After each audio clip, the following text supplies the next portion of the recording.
फिरदौसी ने शाहनामे में 3 बादशाहों के अहद में बलोचों का जिक्र किया है। अव्वल की खुसरो, दुवम जरकिस और सवम नौशेरवान। अहद की खुसरो 532 काफ।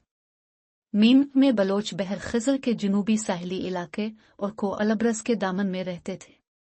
इनमें जो थोड़े मुतमद्दिन हो गए वो हुकूमत और फौजी खिदमत करने लगे। जरकिस के अहद में बलोच ईरानी बादशाहों के दरबार में आला अहद ओहे पर फाइज रहे, लेकिन बाद में बलोच ईरानी बादशाहों के लिए खतरा बन गए।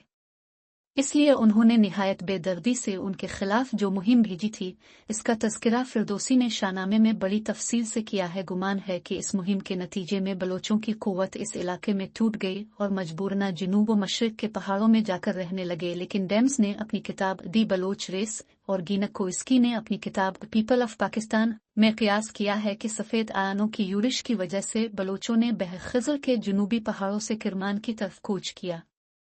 बहरहाल इस सिलसिले में कोई बात वसूख से नहीं की जाती। किरमान के बलूच खाना बदोशों का जिक्र अरब सयाहों, मुअर्रिखों और जोग्राफिया नवीसों ने भी किया है।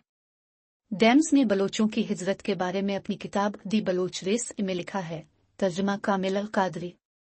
ये बात करीन कियास है कि बलोचों ने 2 मरतबा नकल मकानी की और दोनों बार हिजरत की वजह एक बड़े इलाके में नए फातेहों की पेश कदमी थी। पहली हिजरत इस वक्त हुई जब फारिस में सल्जोकियों के हाथों वलीमी और गजनवी ताकतों का खात्मा हुआ। इस मौके पर ये लोग किरमान छोड़कर सिस्तान और मगरबी मकरान के इलाकों में आकर आबाद हुए। दूसरी बार उन्होंने इस इलाके को छोड़कर मशरकी मकरान और सनदहे का रुख किया। यह हिजरत चंगेज खान के हमलों और जलाल अल-दीन मंगोल की वजह से हुई। दूसरी हिजरत के नतीजे में उन्होंने पहली बार वादी सिंध में कदम रखा, जिससे उनके लिए तीसरी और आखिरी हिजरत का रास्ता हमवार हो अलिफ, और इस आखिरी हिजरत ने उनके बड़े हिस्से को हिंदुस्तान के मैदानी इलाकों में मुंतशिर कर दिया।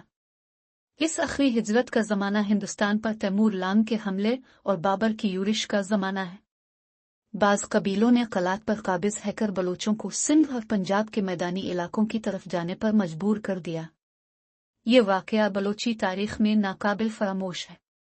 इस वाक़या के बाद यह कौम 2 गिरोहों में तकसीम हो गई।